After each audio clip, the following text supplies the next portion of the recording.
Bueno, muchísimas gracias por, reitero el agradecimiento de Valentina al Ministerio Secretaría de Ciencia y Técnica. Y bueno, quiero llevarlos a un viaje por el tiempo y por el espacio. Y este es el título que se me ocurría, entre historia y la memoria. Empecé a trabajar sobre esto en el año 87, 88, cuando pensé que este iba a ser mi tema de tesis doctoral. Y bueno, ¿por qué? Y porque yo era contemporánea, tenía 25 años cuando fue la guerra y no entendía nada. Y había una serie de afirmaciones tremendamente veloces, tremendamente concluyentes, y yo no entendía nada, no entendía qué pasaba en mi país. Y entonces me dediqué a estudiarlo y encontré, como dice un antropólogo que se llamaba Marcel Mauss, M-A-U-S-S, Mauss. Marcel Mauss hablaba de los hechos sociales totales. Los hechos sociales totales son hechos desde donde se ve toda una sociedad. Y me parece que Malvinas es exactamente esto. Entonces, Malvinas tiene una serie de particularidades. Yo me pregunté qué hicimos los argentinos con nuestra única guerra internacional del siglo XX contra un Estado nacional de primer orden, de sus Fuerzas Armadas, que es Gran Bretaña, y donde participaron del lado argentino conscriptos por primera vez en el siglo XX, después de instaurar el servicio militar obligatorio masculino en 1901, la primera vez que hubo involucramiento en un campo de batalla de conscriptos. Ahora, yo, antropóloga. ¿Y qué hace una antropóloga con este tema? Bueno, una antropóloga, en primer lugar, está entre las ciencias sociales y las humanidades. Y tengo todos.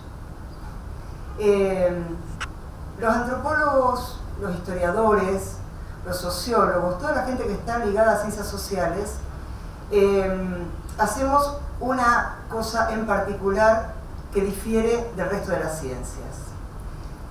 Un epistemólogo que se llama Walter Runciman diferencia lo que hacemos en investigación, la gente de ciencias sociales y humanidades, en sentido primario, comprensión en sentido primario, comprensión en sentido secundario, comprensión en sentido terciario y comprensión en sentido moral.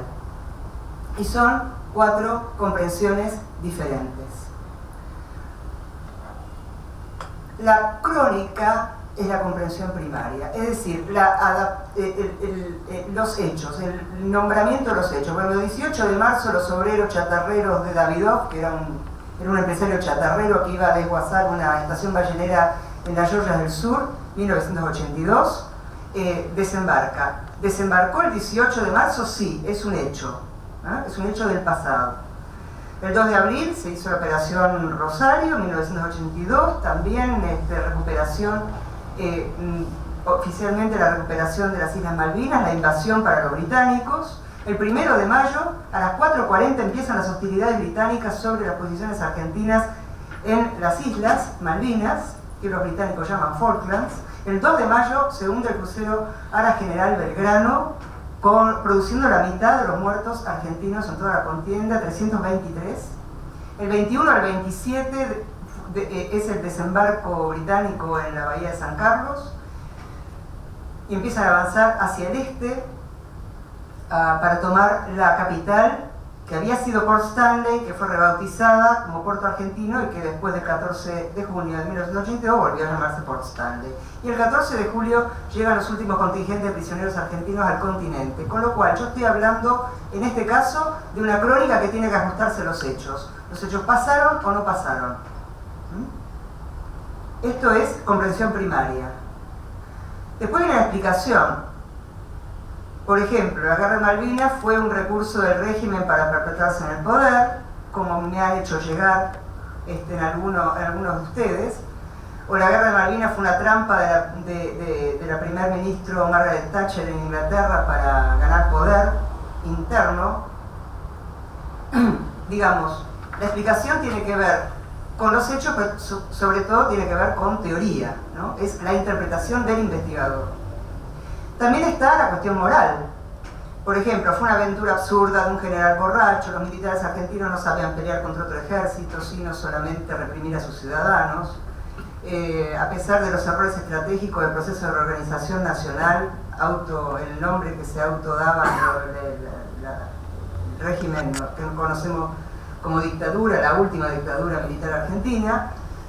Sin embargo, quienes estaban en el frente de batalla pelearon valientemente, o fue una barbaridad llevar soldados tan jóvenes y sin instrucción. O sea, todo esto son es lo que está bien y lo que está mal. Y hay una de la cual no pueden prescindir las ciencias sociales y las humanidades. Y acá está la particularidad. La particularidad es la comprensión terciaria o descripción. La descripción no son los hechos pelados son la crónica. La descripción es qué fue para ellos, qué entendían ellos que estaban haciendo en aquella época y qué entienden ahora que estaban haciendo en aquella época. Esto es la particularidad de las ciencias sociales. Entonces, acá es donde entro yo. ¿Quiénes son ellos y qué fue para ellos? Ya veremos esto. Entonces, para averiguar qué fue para ellos y todos los ellos posibles y dónde yo voy a acotar, dónde voy a poner mi mirada, ahí necesito teoría y necesito trabajo de campo. Trabajo de campo para los antropólogos es fundamental, viene desde fines del siglo XIX. El trabajo de campo es presencial, cara a cara, intensivo y de una cierta duración. Entonces, ¿qué sería Malvinas desde una perspectiva etnográfica?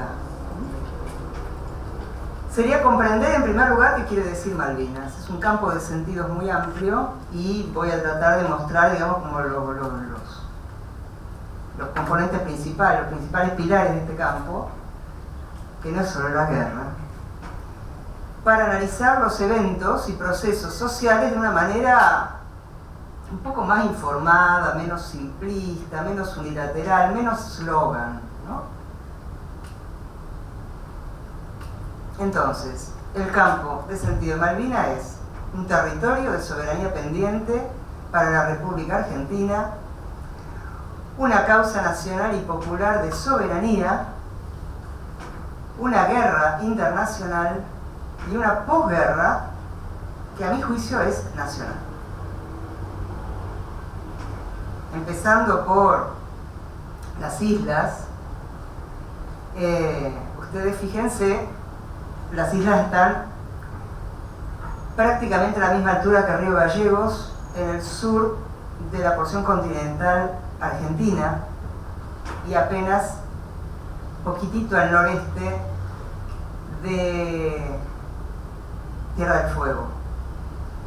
Hasta principios del siglo XX era el único paso, el estrecho de Magallanes, el único paso que conectaba el Atlántico al Pacífico. Ustedes se pueden imaginar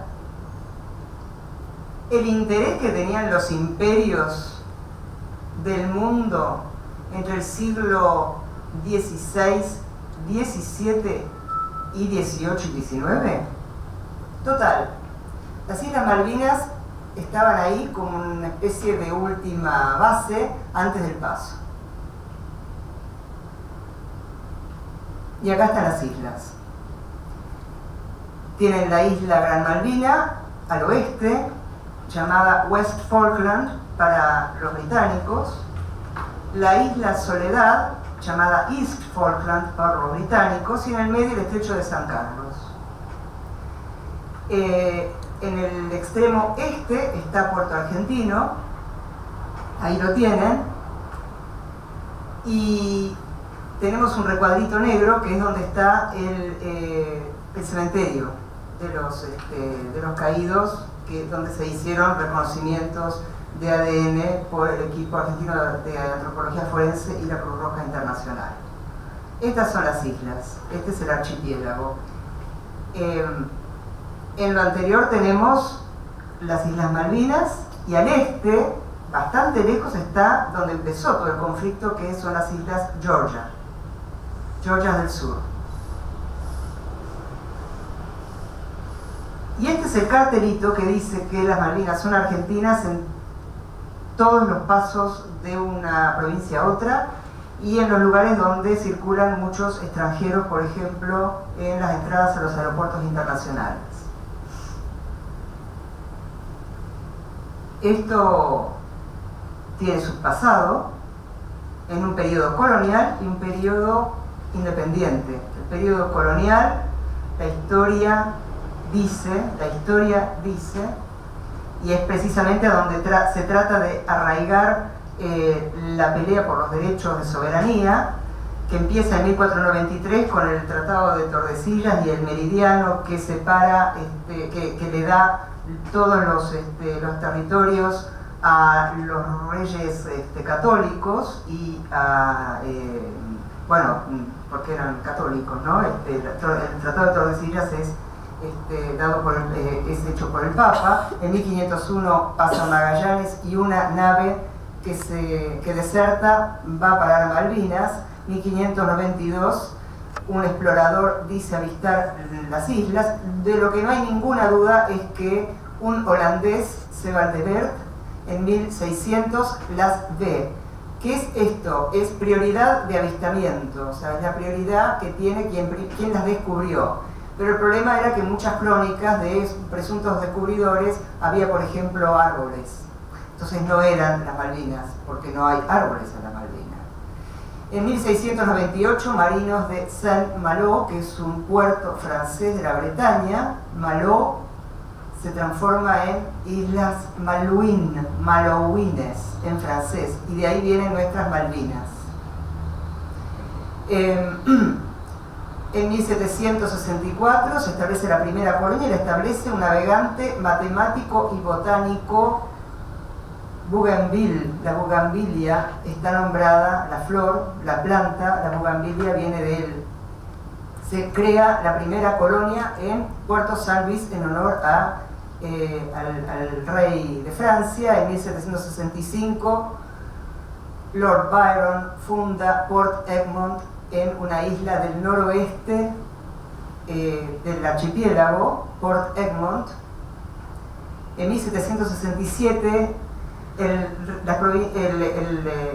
virreinato, la gobernación manda a un español que hasta 1811 se suceden 19 gobernadores y cambia el nombre de Puerto San Luis por Puerto Soledad. Francia le cede a España la posesión de las islas en buena medida por pactos interfamiliares reales. Y en 1770 se encuentran algunos británicos que estaban en el noroeste con los españoles que estaban en Puerto de la Soledad, y el 10 de junio el gobernador de Buenos Aires, Bucareli, manda una expedición para echar a los ingleses. Entonces los ingleses dejan una placa diciendo que todos esos territorios son del rey inglés. Y esto es lo que pasa siempre, dejan una placa y se van. 1810, los españoles evacúan a sus autoridades, quedan algunos gauchos, queda algún personal, algunos pescadores y queda una cantidad infernal de vacas que se fueron reproduciendo desde la época de Bougainville, ganado cimarrón, y dejan una placa también los españoles, que eso pertenece a España. En 1820 recién se ocupa legalmente por las Provincias Unidas del Río de la Plata un corsario, coronel Jewett, norteamericano, que trabaja para el gobierno rioplatense, y a partir de entonces empiezan no solamente las gobernaciones rioplatenses, sino además el control de la pesca, el control de la caza de lobos marinos y el control de la caza de pingüinos. Pájaro bobo porque los mataban a garrotazos. Pero el punto no es el garrote del pobre pingüino. El problema es que lo que se estaba haciendo era cazando ballenas y lobos marinos para iluminar las ciudades. Eso era combustible en aquel entonces. El combustible que se usaba para iluminar las ciudades, Estados Unidos principalmente y algunas europeas, venía de la grasa. Entonces, en 1829 se crea la primera colonia rioplatense de un comerciante hamburgués que se había casado con una dama de sociedad que tiene su diario de Malvinas, María Bernet. Bueno, Luis Bernet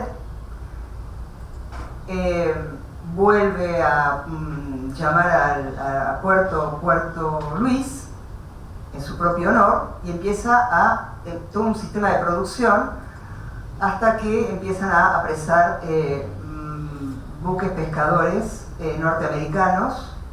Entonces Estados Unidos manda una corbeta a cañonear Puerto Luis. En 1833, el 2 de enero, llega la corbeta Clio. Clio es la musa de la historia británica y toma Puerto Luis. En 1840 se mudan al sur y crean los británicos Port Stanley de las Islas Falklands. Desde 1833 en adelante, si bien hay discontinuidades en Argentina, todos los comienzos de sesiones parlamentarias hacen el reclamo de la soberanía argentina sobre las Islas Malvinas. Desde entonces, desde 1833, todos han reclamado la soberanía sobre las islas. ¿Qué tiene que ver esto con la memoria? A mí me gusta mucho esta definición de un africanista británico que se llama Peel. Dice que la memoria social depende de convicciones sustanciales sostenidas por los miembros de una sociedad acerca de partes del pasado y acerca de ideas generales sobre lo que es históricamente plausible. Son estos materiales historiográficos y otros los que van haciendo lo históricamente plausible. Teniendo en cuenta que la memoria del pasado, como decía recién Valentina Salvi, la memoria del pasado no es el pasado tal cual fue, y en la memoria hay elaboraciones, hay competencia, en varios sentidos de competencia, como competitividad y como destreza, y hay agentes concretos en coyunturas determinadas. Entonces, la cuestión es cómo una cuestión diplomática de la provincia de Buenos Aires, porque lo manejaba Buenos Aires, que en esa época no estaba todavía federalizada, 1833, cómo esa cuestión diplomática se transforma en una causa nacional y popular, que es lo que desemboca en el 2 de abril con las plazas llenas de toda la República y con el apoyo masivo de la población. Se puede relativizar, se puede decir, no, yo no estuve, no, siempre a mí me pareció una cosa absurda, los ingleses iban a venir, pero la verdad, estaba todo el mundo en las plazas. Esa es la verdad.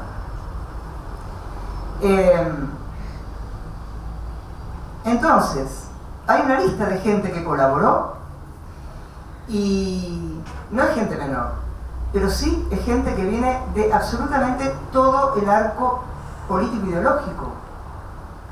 José Hernández, Paul Brusac, director desde 1885 hasta 1929, fue el director de la Biblioteca Nacional. O sea, en la época de las vacas gordas, en la época de la gran riqueza argentina, Paul Brusac, que era un francés, escribió la primera justificación oficial de los derechos argentinos a las islas, en un volumen que dejó en los anales de la Biblioteca Nacional, Les Îles Malouines, dedicado a su patria adoptiva, 1910. Alfredo Palacios, de quien vamos a ver ahora un par de fotos, Julio y Rodolfo Irazuste, historiadores, los creadores del revisionismo, 1934, José Pedroni y Atahualpa Yupanqui, dos poetas de orientación izquierda, jóvenes peronistas ligados a la Unión Obrera Metalúrgica, que desvían un avión que iba a Río Gallegos a las Islas Malvinas en 1966, y otros, ¿no? Y muchos otros. Acá está Brusac, y acá está un mapa que está en el libro. Pero claro, lo dejó en francés. Entonces este señor empieza a pedir que se haga una traducción en versión compendiada para distribuir en todas las bibliotecas populares. De lo que yo estoy hablando en este momento es cómo se va construyendo la causa a nivel nacional. Yo no sé si ustedes saben cuál es el origen de las bibliotecas populares. Las bibliotecas populares fueron una idea de Sarmiento, diciendo que cualquier grupo de vecinos en cualquier parte del país puede depositar una cantidad de plata en el Banco Nación y va a ser retribuido con el doble en valor en libros que van para una biblioteca popular. La Argentina está repleta de bibliotecas populares. Y esta versión compendiada, más breve, de Les Îles Malouines y traducida, Palacio se la pasó cuando era senador, o sea, en 1934, 101 años después de la toma británica de las islas, se pasa 3 días justificando por qué. ¿Y cómo lo justifica? Lo justifica en que los británicos dicen que son unas islas miserables. Y él dice, para nosotros no son islas miserables, para nosotros no hay mujeres miserables, para nosotros no hay una clase obrera miserable. Hay que promoverlas y, en efecto, Alfredo Palacios, que era socialista, un socialismo nacional, digamos, argentino, fue el gran legislador de la cuestión obrera, de la madre soltera, de la infancia pobre en la Argentina. O sea que fíjense los giros que toma, con la que se va armando la causa de Malvinas. Al final de la presentación hay bibliografía, la que yo produje y la que produjeron otros colegas, y hay cosas muy interesantes sobre Brusac y sobre Palacios. Vamos a la guerra. Mi pregunta general es: ¿qué hicimos los argentinos de nuestra única guerra en el siglo XX, durante y después?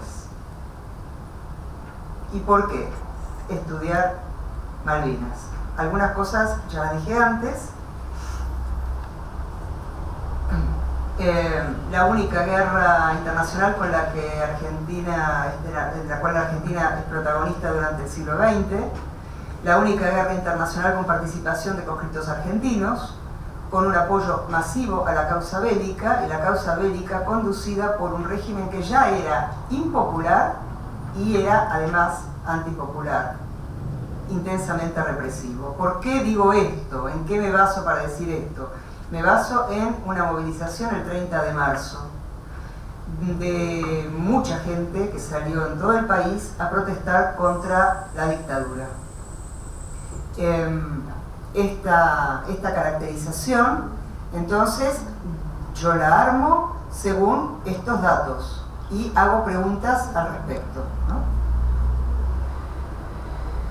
Fíjense en lo previo, fíjense que yo no estoy diciendo, no estoy interpretando que el régimen trata de ganar popularidad, que la ganó en ese momento. No estoy diciendo que lo hacen por eso, ¿no? Yo no lo digo, al menos no lo digo por ahora, porque en realidad estoy más orientada a ver cómo describo y a quiénes. Entonces, acá está de vuelta las preguntas de la comprensión terciaria. qué fue para ellos, qué es para ellos.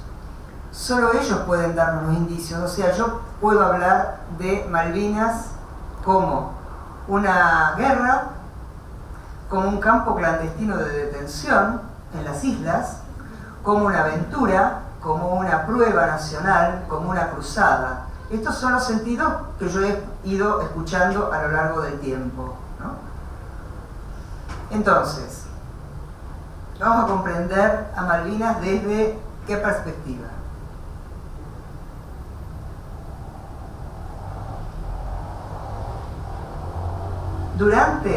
¿Qué pasó durante el conflicto en el Teatro de Operaciones del Atlántico Sur, o sea, en la zona de combate? ¿Y qué pasó durante el conflicto en el continente? O sea, esta cuestión del apoyo masivo, ¿no? Que es muy complicada, que en general recibe interpretaciones muy livianas. En general, todo Malvinas está muy liviano, ¿no? Los que no fueron al campo de batalla: familiares de protagonistas directos, organizaciones ligadas a la iniciativa, sindicatos, partidos políticos, la multipartidaria, que tenía algunos partidos políticos, sobre todo los más importantes, cámaras empresariales, liga de amas de casa, empresas. Hay que acordarse que mucha gente se fue al exterior a explicar el fundamento argentino de la recuperación. Por ejemplo, la democracia cristiana fue al Vaticano. Por ejemplo, el Partido Comunista fue a la Unión Soviética. Por ejemplo, los empresarios italianos fueron a Italia, a Roma. Los grupos sindicales, las dos CGT, la Confederación General del Trabajo, las dos líneas, la más negociadora y la menos negociadora, también participaron de estas representaciones. También están los que no fueron, la población civil, sus distintas formas de organización, como escuelas, como personal médico, como colectividades extranjeras, como lo que dice la opinión pública, medios de comunicación, etc. Y después están los que fueron al Teatro de Operaciones, que son personal de cuadro, o sea, profesionales y conscriptos en las tres Fuerzas Armadas: terrestre, ejército, naval, armada, aérea, fuerza aérea, personal civil y periodistas, por lo menos. Y los que fueron de esos militarizados, que son 8.000 conscriptos aproximadamente, no hay cifras absolutas, estas hay que construirlas, porque los padrones van cambiando con el tiempo, con el servicio político, con el requerimiento de pensiones. Y aproximadamente también 8.000 profesionales. Algunos profesionales estaban en la costa patagónica y operaban desde ahí, sobre todo los que volaban.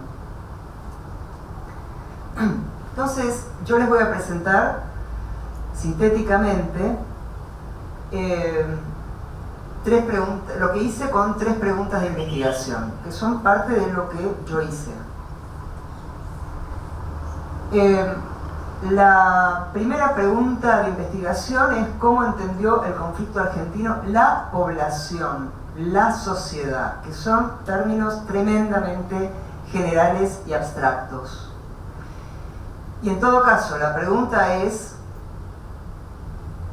¿por qué esa población apoyó a un régimen autoritario, antipopular e impopular? Henos aquí una de las tantas imágenes de esa época. Ahí dice Goodbye Queen, chao reina, Dios salve Argentina, en inglés, ¿no?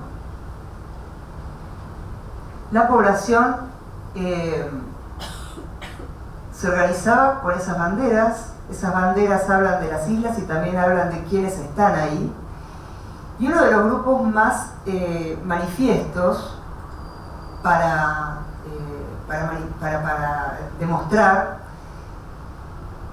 su apoyo a la recuperación argentina de las Islas Malvinas eran las colectividades extranjeras.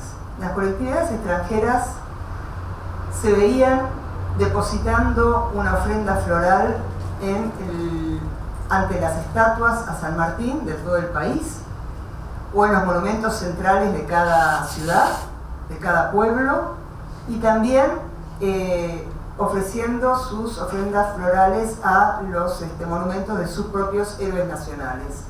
Artigas, los uruguayos, Simón Bolívar, los venezolanos, los colombianos, los ecuatorianos, también los bolivianos. O'Higgins era poco visitado. Chile, obviamente, después de la casi guerra en 1978 con Chile, Chile tuvo una posición muy distante, y la población chilena no la pasó bien durante la guerra. Sería interesante que alguna gente que viva en el sur, donde hay mucha población chilena, averiguara un poco qué pasó en aquella época, antes que los contemporáneos de Malvinas mueran, que consulten, que pregunten qué fue Malvinas para la población chilena en Patagonia, donde había un enorme despliegue militar, porque era toda zona militar, ¿no? La Patagonia Argentina, y porque además había también presencia británica en la Patagonia Argentina durante la guerra, en forma de submarino, en forma de helicópteros y de posibles acciones comando, ¿no? Pero la cosa es que los extranjeros iban desde el monumento a San Martín a su propio héroe, o viceversa. Los italianos, por ejemplo, iban en Buenos Aires a Plaza Italia al monumento a Garibaldi, ¿no? Ahora uno diría, bueno, pero ¿por qué lo hacen? ¿Por qué lo hacen así los extranjeros, las colectividades extranjeras? Probablemente porque tienen que demostrar, como extranjeros que son, que están en una situación de cierta debilidad, y entonces tienen que afirmar que son argentinos, o que están con la causa del gobierno argentino. Esto es quizá un poco rápido y fácil como respuesta. Sin duda había casos, pero claro, el problema era que las madres patrias de los dos contingentes más grandes de inmigrantes en la Argentina, España e Italia, estaban con Gran Bretaña, porque en aquella época existía la Comunidad Económica Europea. No sé qué pasaría ahora con Gran Bretaña y el Brexit, ¿no? Pero en aquella época había, digamos, bloques que ahora se reconfiguraron. Estaba Estados Unidos presionando fuerte en América Latina, presionó mucho a Colombia, no a Venezuela. En Venezuela no estaba Chávez en esa época. Había un demócrata cristiano en Venezuela, además había muchos argentinos. México también estuvo muy simpática por la causa argentina. Brasil tuvo una posición un poco neutral. Digo, toda esta cuestión de las relaciones internacionales y diplomáticas es todo un tema en sí mismo. Yo no lo estudié, pero sí tengo idea de cuáles eran las posiciones por las cosas que decían los de las colectividades. Por ejemplo, hermanos argentinos, compadecemos al gobierno italiano porque no sabe lo que hace. Esto era de la Cámara de Empresarios Ítalo-Argentinos, entre los cuales estaba, por supuesto, el padre del actual presidente de la Argentina, Franco Macri. Pero había otros, ¿no?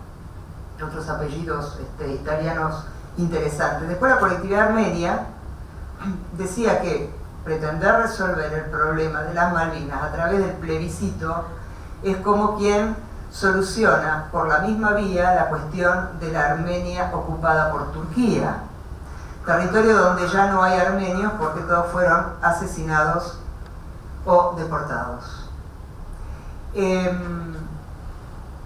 Además estaban los connacionales de cuestiones pendientes de soberanía, los españoles con Gibraltar, y en general además con Inglaterra, el Esequibo de los venezolanos, Belice o Honduras Británica en Guatemala, ¿no? O sea que en realidad había, digamos, todo esto, y obviamente los armenios, todo esto ponía en cuestión la soberanía de distintos países, y esto también se manifestaba acá. Pero había una línea de argumentación bien interesante que no es tomada por quienes dicen, bueno, tenían que hacer buena letra los extranjeros en la Argentina de entonces, o que dicen lo que pasa es que Galtieri y la causa de Malvinas despierta una especie de reflejo pavloviano, así la saliva del perro cuando tocan la campana para ir a comer. Parece que el nacionalismo exacerba a la gente y la gente no piensa. En realidad la gente puede pensar más, puede pensar menos, pero en realidad lo que pasaba en aquel momento era una cuestión de memoria y reciprocidad. Fíjense lo que escribía una mujer de un apellido italiano, aunque de todas maneras ella es argentina, y en una carta de lectores dice que un importante sector de ese mundo que mandó a sus hijos a la Argentina a principios del siglo XX, hoy ha vuelto la espalda a esa madre generosa que recogió tan tiernamente a sus hijos disconformes y lo ha hecho en momentos que no por gloriosos son menos difíciles, demostrando una incomprensión e ingratitud inexcusables. Quiere decir que las comunidades extranjeras en general se pronunciaron en términos de que la Argentina era la madre adoptiva de los hijos de madres abandónicas que habían desterrado por el hambre y las guerras a una parte de su población que había llegado a la Argentina. Y ahora que la Argentina necesitaba de los hijos de esos inmigrantes o de los nietos, los países, digamos, las madres patrias, desoían la justicia del reclamo nacional. O sea, era una cuestión de reciprocidad. Reciprocidad es un concepto interesante que trabajamos mucho en antropología y también en alguna línea de sociología, que dice que la base de la integración social es la reciprocidad, el intercambio en el tiempo, o sea, es diferido, y además no es un intercambio por el estricto valor de lo que se dio. Uno da y al tiempo otro le va a dar a uno. Esto es tenido como voluntario, aunque en realidad hay reglas no explicitadas, no escritas de la reciprocidad. Y los inmigrantes, las colectividades migratorias en la Argentina invocaban la reciprocidad entre dos países como dos madres. Realmente el régimen no tuvo ninguna dificultad en atraer con esta reacción, digamos, con la recuperación de las islas, como se decía entonces, no tuvo ninguna dificultad en atraer también a las colectividades inmigrantes. Y prácticamente todas las colectividades inmigrantes hablaron de padres e hijos, los hijos que tenían que ir a combatir, porque lo que acá se está discutiendo es cómo es que mandaron a combatir a sus hijos, que eran tan jóvenes. Bueno, primero que había una conscripción en 1901, que había sido además un agente de nacionalización fenomenal de los hijos de inmigrantes. La conscripción existió hasta el año 94 en la Argentina y no fue cancelada, está suspendida. Me parece que este tipo de lectura, en nombre de que la gente apoyaba la guerra no, apoyaban la recuperación, y después con el tiempo esto se transformó en guerra, que se transformó el 1 de mayo se transformó en una guerra, donde ahí cambia un poco toda la ecuación. Uno podría, por ejemplo, preguntarse, se habla mucho de la guerra de Malvinas y la gente aplaudiendo la guerra. En realidad, nadie creía que iba a haber guerra. Nadie en el gobierno creía que iba a haber guerra. Eran herramientas persuasivas, mandárselo es una persuasión bastante particular, pero digamos, no había en la mentalidad del gobierno de entonces, la tercera junta del proceso de organización nacional, encabezada por ese que lo llaman el general borracho, Leopoldo Galtieri, por ejército, y el almirante Anaya, que fue el de la gran iniciativa, que era el comandante de la Armada, no pensaban que iba a haber guerra, aun cuando los británicos se acercaban a las islas en una flota de más de 100 embarcaciones.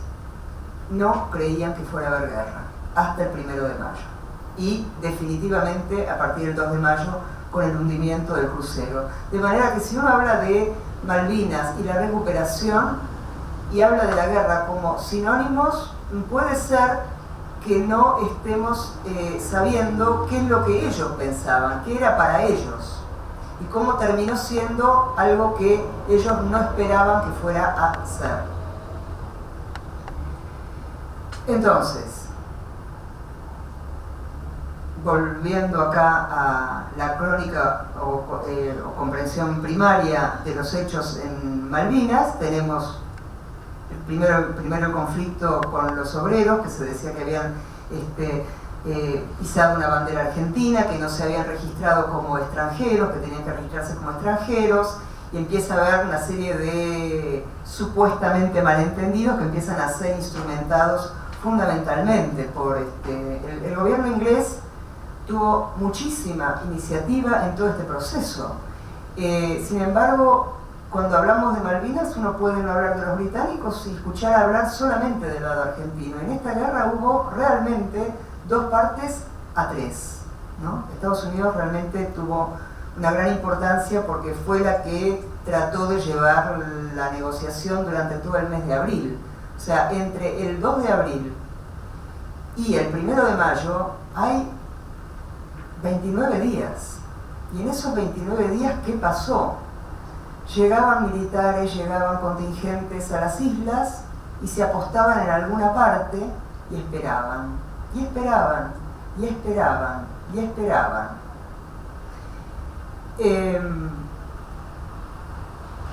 Tengo 2 preguntas de investigación para los que fueron. La primera es la de los famosos chicos de la guerra, los conscriptos, también llamados excombatientes, exsoldados combatientes o veteranos de guerra. Eran los que estaban haciendo la conscripción en ese momento, nacidos en 1963, y los que habían nacido en 1962, que ya prácticamente se habían ido de baja, y les llegó la convocatoria y se presentaron. No hubo desertores. Ellos iban y se presentaban. Se dice, los pibes de 18 años tenían casi 19, entre 19 y 20 años, y habían comenzado su secundaria. Los que habían hecho secundaria la habían empezado en el año 1976. Esto es muy importante porque tuvieron una entrada, digamos, a la conciencia histórica bastante limpia para el régimen de entonces, bastante limpia con respecto a ideales subversivos, como decía el régimen. Entonces la pregunta que uno puede hacerse es, ¿qué fue para ellos, para los conscriptos de entonces, qué fue para ellos la guerra, qué fue para ellos Malvinas, y cómo se conciben a sí mismos, siendo que fueron los únicos conscriptos que participaron en un teatro bélico internacional contra otro ejército? Y la otra pregunta que me hago es cómo construyeron las instituciones militares la memoria de su participación en Malvinas. Así que fue para las instituciones militares. Y esto a mí me deriva a el otro trabajo que les quiero mostrar, que es el de los pilotos de la Fuerza Aérea. En realidad estoy tomando casi como los dos opuestos.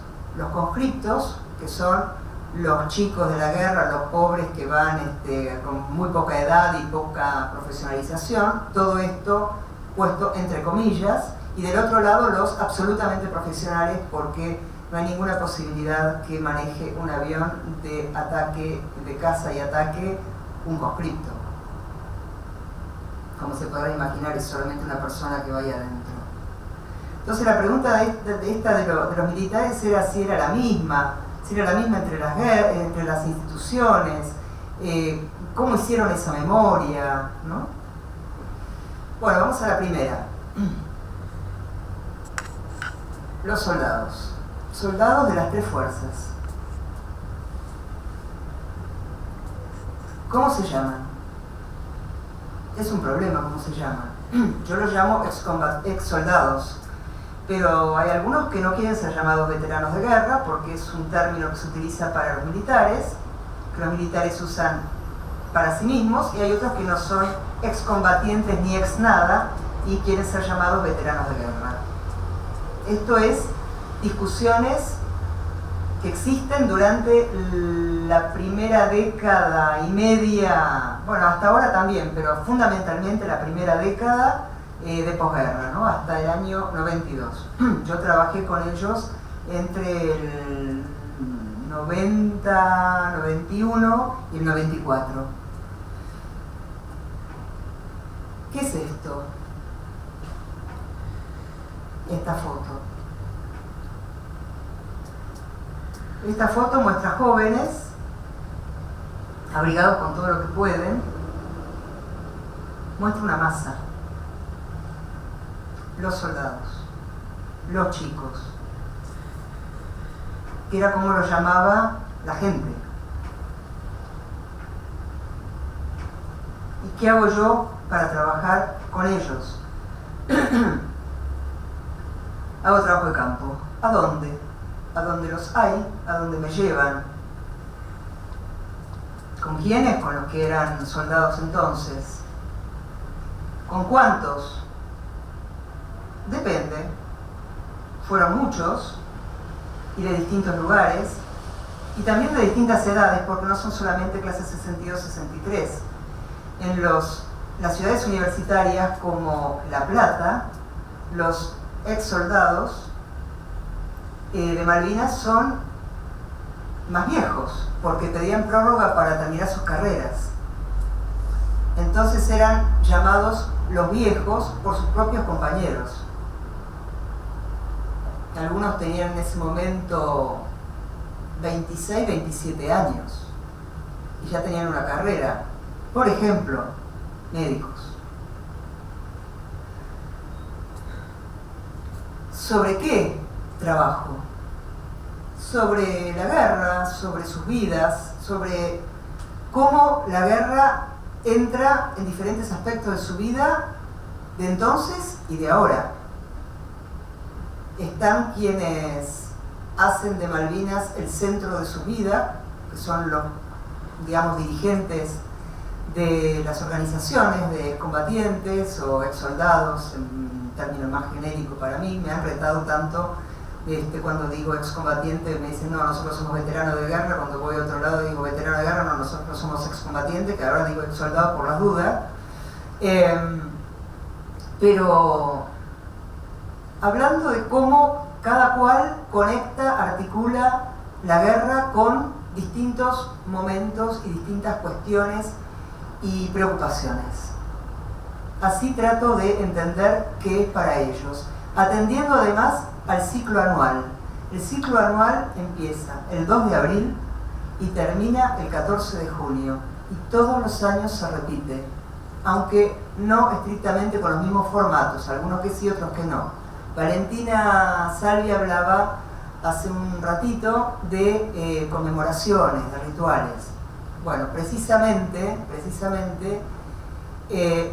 tenemos el 2 de abril, en algunos lugares hay vela del 1 de abril al 2 de abril, porque en realidad el desembarco fue entre el 1 y el 2, no fue el 2, porque hacen reuniones, hacen asados, porque además conmemoran algunas asociaciones que conmemoran muy especialmente el hundimiento del crucero General Belgrano el 2 de mayo, porque además el gobierno,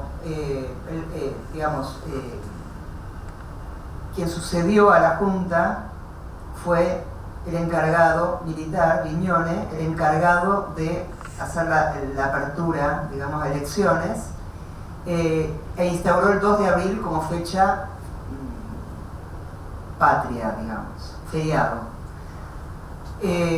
Alfonsín la cambió al 10 de junio, y el 10 de junio fue instaurado en el año 1974, como Día de los Derechos Argentinos a las Malvinas e Islas del Atlántico Sur y sector antártico, 10 de junio, y nadie sabía muy bien si el 10 de junio se estaba celebrando en la Argentina, si se estaba celebrando la derrota por parte de los británicos. De manera que ver todos estos cambios en legislación, los cambios en las ceremonias, hace que cada año tenga su parecido, pero sea diferente. Y además que sea diferente también por las coyunturas políticas, que tienen políticas sobre Malvinas a veces marcadamente opuestas, aun cuando lo importante es que Malvinas sigue estando como parte del problema. Entonces yo suelo ir a las ceremonias, suelo conversar informalmente, voy a alguna conferencia que ellos den, en algunas épocas los acompañaba en los trenes cuando iban a vender calcomanías alusivas a Malvinas, andaba. Esto es lo que se llama un avión despaletizado. Fíjense que es un Boeing que está llevando tropas y que no tiene asientos. Otra masa de soldados. Los soldados, esta es una foto un poco de propaganda también del diario, que no llego a ver, me parece que es Crónica, pero los soldados procedieron de todas partes del país porque los soldados eran sorteados a distintas unidades, y no siempre las unidades le quedaban cerca de donde vivían. El contingente más grande, más numeroso, fue el de provincia de Buenos Aires. Después venían los correntinos y los chaqueños, pero los más grandes fueron de la zona más poblada del país.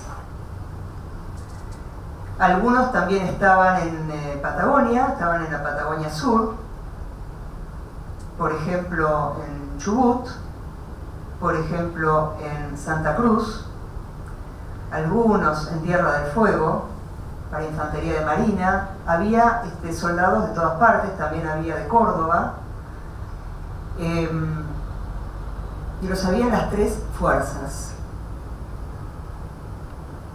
Entonces, ¿Quiénes son estos cuando vuelven? Que empiezan a volver el 14 de junio de 1982, empiezan a volver. Una nueva identidad social.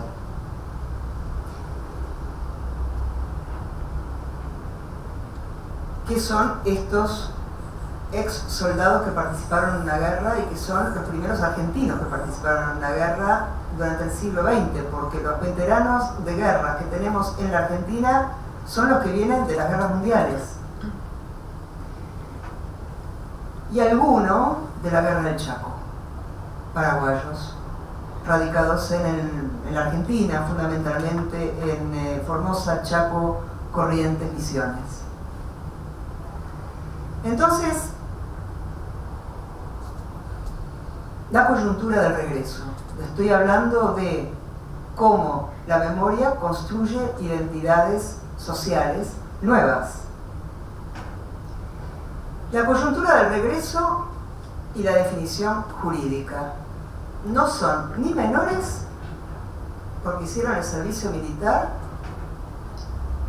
post 18 años, pero no son plenamente adultos porque no tienen 21 y todavía la mayoría de edad se alcanza a los 21 años. De manera que ellos regresan, pero no pueden decidir sus tratamientos médicos, no pueden recibir las compensaciones por daño permanente ocasionado en la guerra, daño que se compensa, igual que se compensan los accidentes laborales, ¿no? Una mano derecha vale más que una mano izquierda, para el diestro, etcétera, etcétera.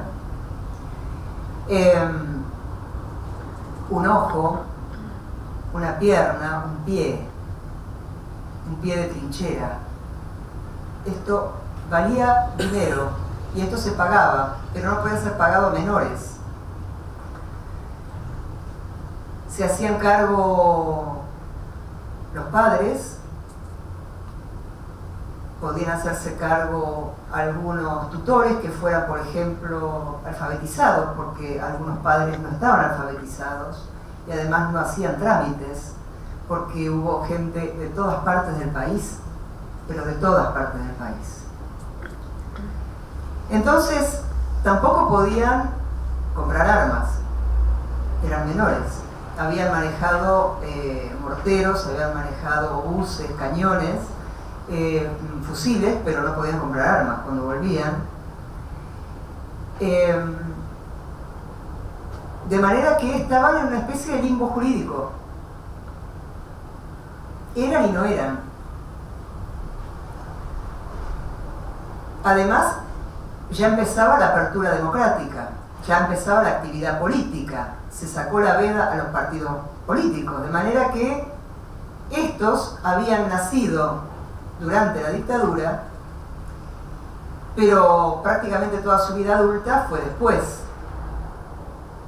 De manera que tenían un cierto problema, porque no eran ni suficientemente militares porque se iban de baja, ni eran suficientemente civiles porque habían peleado del mismo lado que los militares. Entonces había cuestiones que, sobre todo en los primeros años, eran muy arduas para los soldados, porque chau Leopoldito, le decían a uno, y este devolvía un bife, o pichones de milico, o nunca los dejaron durante la primera década dar vueltas con las madres de Plaza de Mayo, en la Plaza de Mayo o en las plazas de las principales ciudades de la República, junto a las madres, no los ex soldados, no.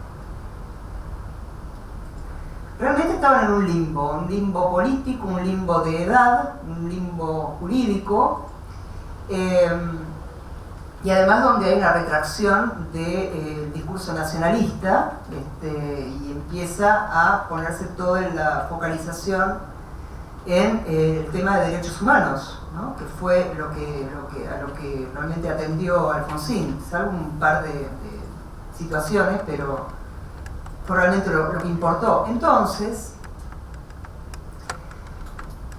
Estos jóvenes no eran ni infantes ni adultos, ni militares ni civiles, hay de izquierda, centro, derecha, lo que quieran, nacidos en el proceso de reorganización nacional y desarrollados en la democracia.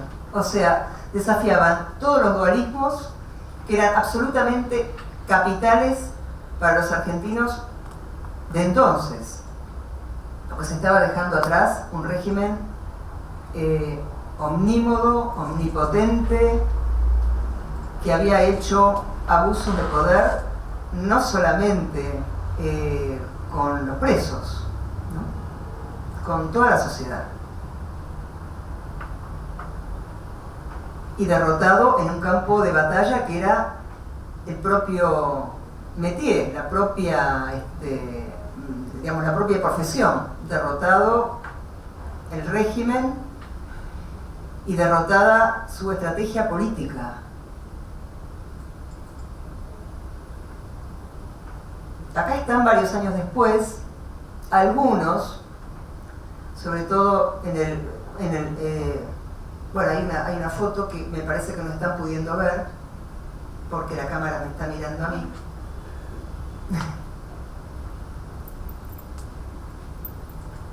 Bueno, no sé si vieron esta, entonces vamos primero a la anterior, que es desafiando los dualismos, ni infantes ni adultos, lo que les estoy diciendo. Y estos son los chicos de la guerra, algunos yo decía que están en el cuadro superior, que eran suboficiales, pero bueno, los chicos de la guerra están acá a los 35 años de la guerra, o sea, con 50 y pico. ¿Qué son? Bueno, en mi trabajo yo entiendo que son una identidad liminal. ¿Qué quiere decir una identidad liminal? Una identidad liminal es una figura social que no encaja en ninguna parte. Lo liminal viene de los estudiosos de los ritos que se llaman ritos de paso. Por ejemplo, la conscripción. Es decir, todo rito tiene un momento de desagregar, de sacar a la persona que va a cambiar, a promoverse, a cambiar de estatus en la sociedad. Hay ritos de paso, bautismo, inhumación o funerarios, graduación, cumpleaños de 15, conscripción. Hay un momento en que la persona que va a pasar a otro estatus se presenta públicamente con ese, o sea, está pasando para después ser reconocido socialmente en un nuevo estatus. Todas las sociedades tienen estos ritos de paso. Se lo saca de su ámbito habitual, de su familia, ¿no? Entonces, la conscripción eran llevados durante por lo menos los 3 meses de instrucción a una unidad militar, se los saca de la familia. Están un periodo en esa unidad militar y después vuelven a su familia con un nuevo estatus social. Bueno, lo que yo encontré, lo que yo interpreté según lo que ellos dicen y hacen, es que ellos son una identidad liminal, que queda en el medio del ritual. Y Valentina Salvi habló de eso también.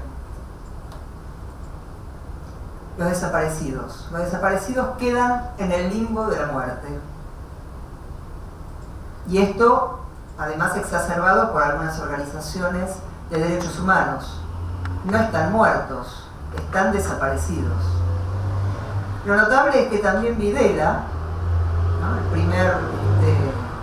la primera junta de la dictadura, decía: son desaparecidos, no están. O sea, están en ninguna parte, porque no pasaron el rito funerario. Entonces, ¿yo qué digo? Lo que digo es que esta identidad de los ex soldados es una identidad liminal, que quedó en el medio, no pasaron a la masculinidad adulta. Hay ex soldados que son tenidos como chicos aún hoy, y ya les mostré la foto. ¿Quiénes produjeron esta identidad liminal? Todos. Fundamentalmente el Estado Nacional, con sus sucesivos gobiernos, sucesivos regímenes, los ex soldados y la sociedad.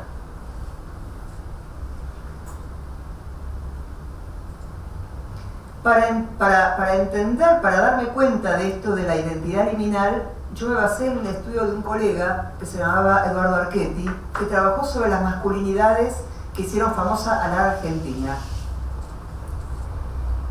El gaucho por el polo, el compadrito por el tango y el pibe por el futbolista, por el potrero.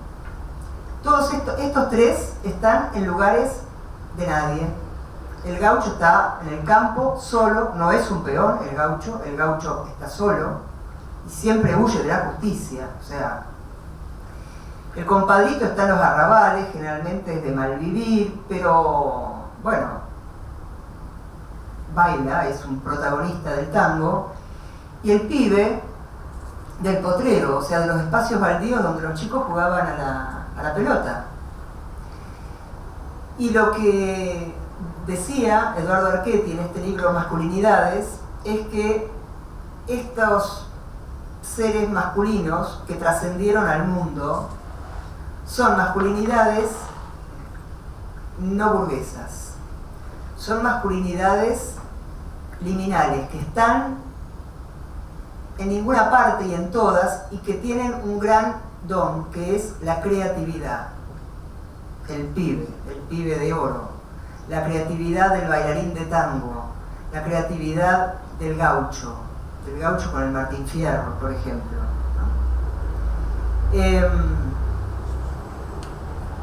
Pero estas formas de masculinidad no son estatales, nacieron en otra parte. En cambio, el desaparecido y el ex soldado de Malvinas, ellos sí nacieron del Estado, y del Estado ese Estado, y son la herencia, el legado que tiene la democracia. Los dos personajes, del legado político de la dictadura. Bueno, quisiera pasar a la otra pregunta, pero tengo imágenes, y muchas, y entonces necesito la cámara. Gracias. La segunda es: ¿qué hicieron las Fuerzas Armadas con la guerra? Entonces yo empecé a trabajar a donde me llevaba Malvinas, obviamente me llevaba a las tres fuerzas, y me empecé a encontrar con unas memorias absolutamente diferentes. Era como si hablaran de guerras distintas, hubieran estado en guerras distintas. Por ejemplo, esta gente, comandos, que tiene una memoria terrestre de Malvinas, donde no hay soldados, donde hay acciones detrás de las líneas británicas, donde hay combates muy fieros, 2 compañías comando. O por ejemplo esto, que es una de las 3 únicas fotos que tomó un marino desde una balsa cuando se estaba hundiendo el crucero. Estas 3 imágenes llegaron al continente y al día siguiente se publicaron en The New York Times, en la tapa de The New York Times. Tengo entendido que esta persona pidió la baja de la Armada, era un marino profesional, pidió la baja de la Armada inmediatamente. La historia de las fotos, pues son las únicas 3 fotos del hundimiento, no hay otras. Y ahí es donde se hundió el Belgrano. Está toda la discusión que tiene que ver con la memoria de si el crucero estaba en guerra o si el crucero no estaba en guerra por estar fuera de la zona de exclusión que había marcado Gran Bretaña, diciendo que cualquier cosa argentina que hubiera por ahí, por aire, tierra o mar, sería atacada. Esto es el 2 de mayo y tiene una enorme importancia porque, como les dije, provee la mitad, 323 de 649 muertos durante la guerra. Pero yo me encontré con esto, con los pilotos de la Fuerza Aérea. Entonces, me encontré con esto. Cuadros. Después les muestro al pintor y van a ver otros cuadros. La Fuerza Aérea tenía pilotos muy bien adiestrados en aviones que en general eran de monoplaza, o sea, de un solo combatiente, un solo comandante. Y este es el ataque al Sir Galahad. Después, en todo caso, puedo llegar a contarles algo si les interesa, pero busquen en la web Simon, sin acento, Simon Weston, W-E-S-T-O-N, y fíjense lo que encuentran. Simon Weston era uno de los que estaba en ese buque. Entonces, claro, estaban bien adiestrados y produjeron muchas bajas a los británicos, atacaban los buques de desembarco y los buques misilísticos, y sin embargo se empezó a explicar, a caracterizar lo que habían hecho ellos como kamikazes, o sea, como pilotos suicidas. Una vez más, hace falta meter en esa exotización, o sea, transformándolos en exóticos, kamikazes, suicidas, hace falta trabajo un poco más menudo, más cuidado. Entonces me puse a trabajar, invitada por un piloto que leyó un artículo donde yo hablaba de lo que había hecho la Fuerza Aérea con la guerra. Y entonces, este es el escudo de los pilotos de caza de la Quinta Brigada Aérea que está en San Luis, en Villa Reynolds. Y la pregunta que me hice fue cómo hicieron experiencia a partir de no tenerla. Bueno, ahí voy. Resulta que este señor, y acá les voy a empezar a mostrar la cantidad de gente que está alrededor de la creación de memoria. Este señor se llama Pablo Calcaterra, y Pablo Calcaterra vive en Canadá y es argentino, y le encanta y admira a los pilotos de la Fuerza Aérea. Entonces hace estas cosas. Aeromodelismo. Reconstruye los aviones en singular, cada avión que participó, y tiene unas vitrinas fenomenales con todas sus obras. Y para hacer estas construcciones, como los kits, como los materiales que uno compra son genéricos, es el aeromodelista el que le da el carácter particular, singular de cada pieza. Entonces, para saber cómo se hacen, consulta con los pilotos. Es una especie de antropólogo de objetos. Y él leyó un artículo mío y me puso en contacto, le gustó mi artículo sobre lo que había hecho la Fuerza Aérea con la guerra, una bella guerra, y por los cuadros, sobre todo los cuadros de Ezequiel Martínez. Y entonces me contactó con uno de ellos. Acá tenemos el avión que volaba la gente que estaba en esa brigada aérea que se llama A4B Skyhawk. Y acá tenemos el avión de diferentes maneras. Tenemos el avión, que está abajo a la izquierda, tenemos el avión de un avioncito de Calcaterra y tenemos en diagonal, ¿no? Los zorros también son creo que de aeromodelismo. Hay dos chiquitos y uno grande. El grande es un avión Hércules que lleva combustible y reabastece a los avioncitos A4B en vuelo. Entonces, los dos chiquitos están conectados con mangueras al grande y se reabastecen como si fuera una estación de servicio aérea. Y arriba los dos aviones sobrevolando Puerto Argentino. Eso es un cuadro de Martínez. Este es Martínez, que se fue de baja bastante temprano, en el 72, se retiró, era piloto, y él dice que él pinta bien porque él fue buen piloto. Y trabajó bastantes años para la Gobernación del Chaco y pintó murales, pintó varias cosas que van a ver ustedes ahora.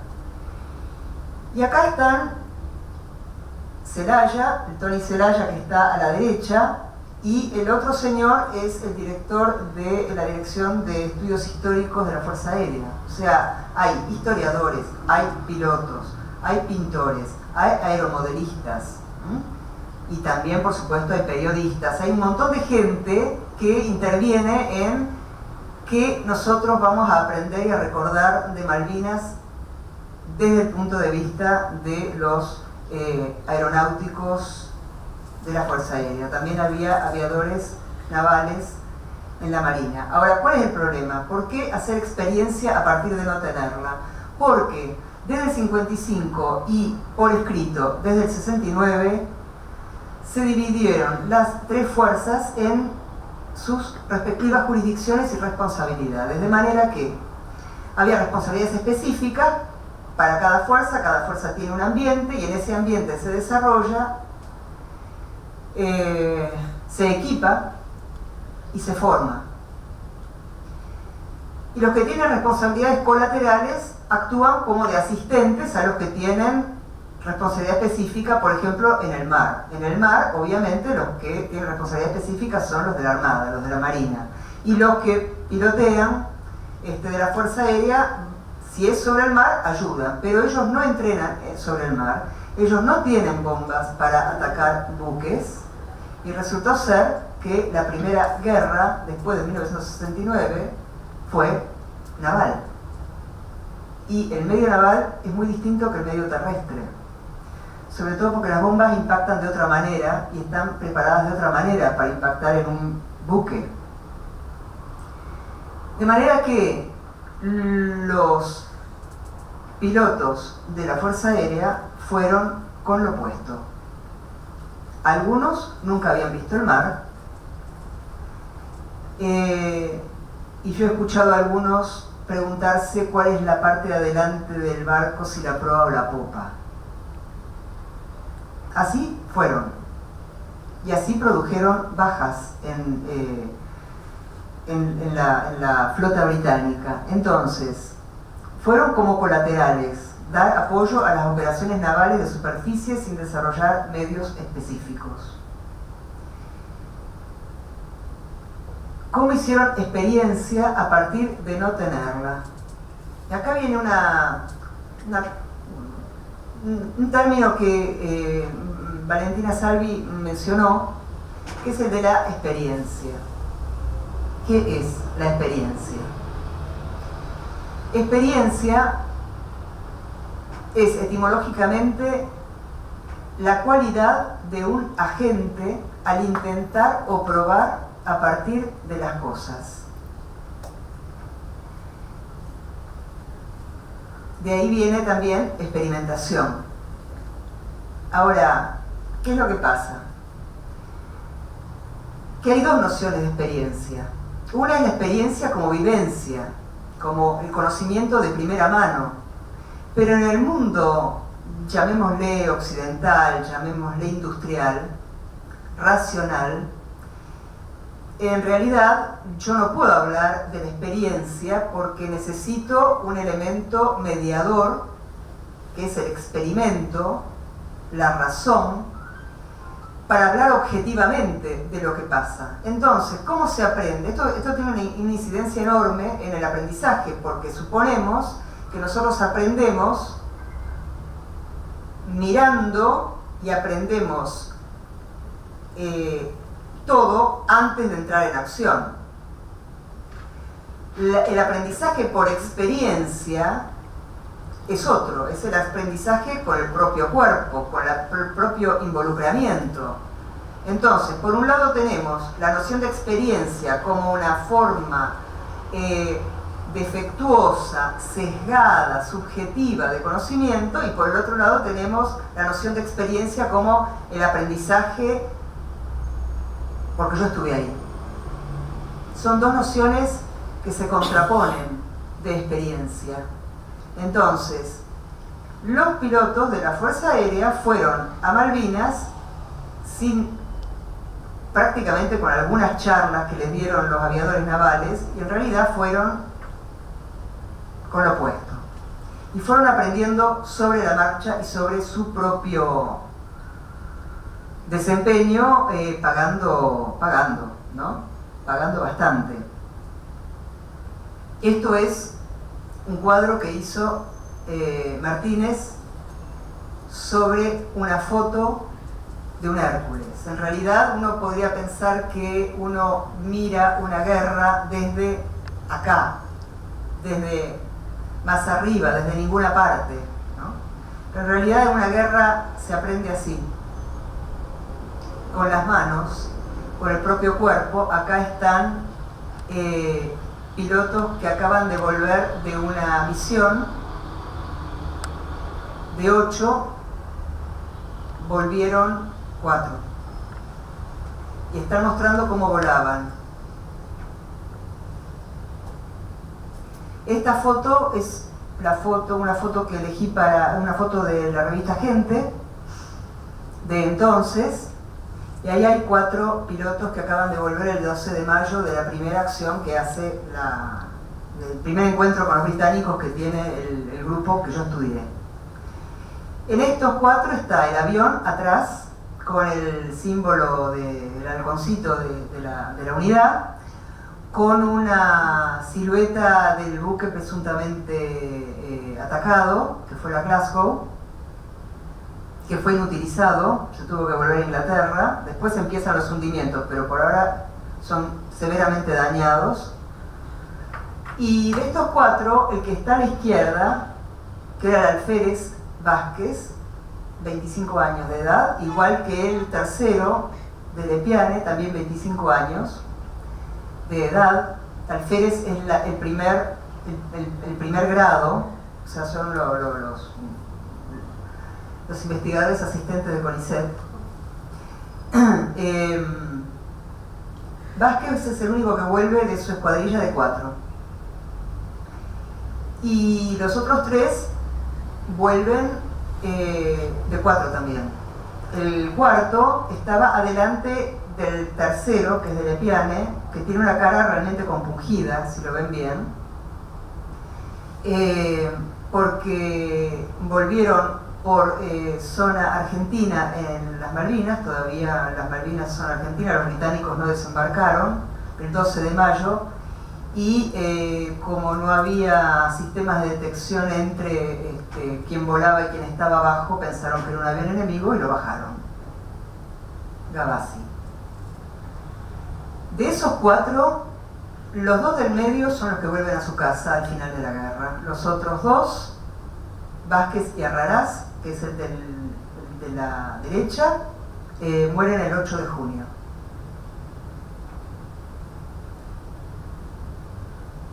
Este es de Lepiane unos años después. Entonces yo trabajé, esto es para me parece los 30 años, lo trabajé como quien toma y hace una decisión. El que hace una decisión, ¿qué hace un piloto que acaba de pasar por territorio inglés el 13 de julio, ya prácticamente en las puertas de Puerto Argentino, los británicos, y le perforan el tanque de combustible y le empieza a marcar muy bajo combustible. ¿Se eyecta o espera que lo rescate un avión reabastecedor Hércules? Esta es la pintura de Ezequiel Martínez de cómo el Hércules se llevó a remolque. El Hércules no está al lado de las misiones, está retirado, o sea que lo tiene que buscar. Este es el enganche, cómo va llevándolo al continente, a la base, que está en San Julián, cómo se lo va llevando mientras Delepiane pierde combustible permanentemente. Cómo toma una decisión un alférez de 25 años de edad.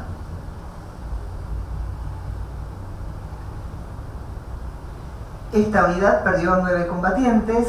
De los 55 muertos de la Fuerza Aérea, 36 eran oficiales y solo 5 soldados. Y abajo dice 649 argentinos muertos en Malvinas, 343 en el Belgrano. La pregunta es, ¿cómo hicieron experiencia a partir de no tenerla? La hicieron desde adentro, a prueba y error, con ellos como instruidos y también aprendiendo un ambiente completamente nuevo, con una concepción de experiencia como un aprendizaje vivencial en situación absolutamente límite.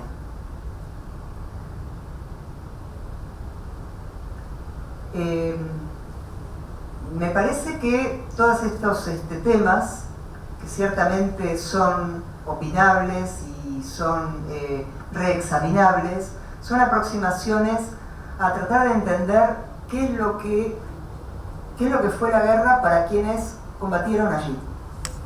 En general, sobre Malvinas se habla en términos generales desde una perspectiva política y desde la perspectiva de los generales, los almirantes o los brigadieres generales. Pero se tiene bastante poco en cuenta que Malvinas fue, por lo menos para quienes participaron en ella, fue una guerra. Y fue una guerra donde participaron fuerzas de 2 países. Yo quisiera recomendar fuertemente, si no pudieron ver Campo Minado, que es una obra de teatro, al menos la película Teatro de Guerra de Lola Arias, que trabajó con 3 argentinos, 2 británicos y un nepalés de los Gurkhas. Una experiencia relacionada de los 6, de cómo ellos cuentan y percibieron la guerra. Hay bastante para hacer. En el país no se vivió de la misma manera la guerra. Hay muchísimo para hacer en los distintos destinos, en los distintos... aún mismo dentro de una provincia no se vivió de la misma manera en la cordillera que sobre el litoral atlántico. No lo vivió de la misma manera la gente que estaba en las escuelas que la gente que estaba en el empleo público o que trabajaba en el aeropuerto, etcétera, etcétera, etcétera. Hay mucho por hacer, hay muy poco que se dice y lo que se dice suele estar muy sesgado. Sobre todo porque quienes participaron de aquello son personas que han entrado a la historia de una manera muy particular y muy distinta y además muy inesperada. Y muchos pueblos que tienen caídos, que tienen un caído, un pueblo de La Pampa, el pueblo empezó a ser nombrado como el de su propio héroe de Malvinas. De manera que, como decía la colega Valentina Salvi, las memorias son siempre abiertas y están sujetas a muy distintos tratamientos. Y ojalá se pudiera trabajar mucho más en las aulas, conversando con los contemporáneos. Porque la guerra involucra a toda la sociedad, no solamente a los militares, involucra no solamente a los conscriptos, involucra a toda la población. Y esto es el gran problema de las guerras, que cuando hay guerras no se le pregunta a la gente si está de acuerdo o no con su gobierno, sino que directamente se aplica la fuerza. Así que ojalá podamos seguir trabajando. Retomo la palabra para contarles un poco lo que pensamos para la actividad final. Está ahí anotada, igual les va a llegar por mail según nos contaba Mónica. La idea es que elijan una de las dos opciones que abajo aparecen listadas, con la opción también de trabajar uno de los dos temas. Mónica dice que no, que tiene que trabajar los dos temas. Y a mí me gusta que trabajaran los dos temas, porque si no, capaz que uno de ustedes se queda sin nada. No sé. No creo. ¿No? Bueno, entonces déjenlo así como lo y tienen dos opciones distintas, o sea, cada uno se puede ajustar a lo que más. La idea es, la consigna es una consigna bastante abierta a partir de la experiencia de trabajo que ustedes tengan con alguno de estos dos temas en la situación de aula. Entonces, la primera, como dice ahí, es que presenten un reporte de 3-4 páginas. Un informe sería, en el lenguaje que ustedes están habituados a armar ese tipo de cosas, de una experiencia de clase sobre una de las dos temáticas, basada en un formato participativo con los alumnos. Es decir, la idea es que ahí puedan informar, incluir, detallar aspectos que se verían modificados, enriquecidos o problematizados a la luz de los ejes y temáticas presentados en la capacitación. Es decir, una experiencia de clase relata la experiencia de clase y si en esa experiencia de clase incluyeron algunas de las cuestiones que presentamos y qué efectos tuvieron, si buenos, malos, no importa, no tienen que ser. Ahí ustedes tienen que ser honestos y contar la experiencia y pensar si algunas de las cuestiones que se trabajan acá fueron incluidas y qué efectos tuvieron, ¿no? Esta sería una de las consignas. La otra, que quizás ustedes se encuentren más habituados, es presentar una planificación de clase, también con una de las dos temáticas, que contemple o atienda la participación de los estudiantes, es decir, que incluya, que esté tematizada cómo se va a pensar la participación de los estudiantes, y que en esa planificación de clase, en muchos casos ustedes suelen hacerse entrevistas a invitados, y es así que piensen en esa planificación junto con la invitación a alguno de los ejes que también presentamos en la clase para llevar adelante esa entrevista y que incluya sobre todo la participación de los estudiantes. ¿Querés decir algo más? Las posibilidades son muchas, ¿no? Pero, por ejemplo, se hacen cosas como invitar a alguien contemporáneo, ¿no? Invitar para conversar, planificar una entrevista, hacer algo con lo obtenido de esa entrevista. Después también, y colectivamente, ¿no?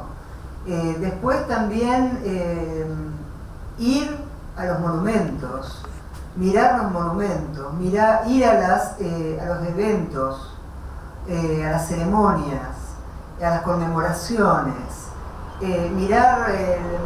detectar símbolos de qué hay, estudiar mapas, comparar los nombres de los lugares en los mapas, por ejemplo.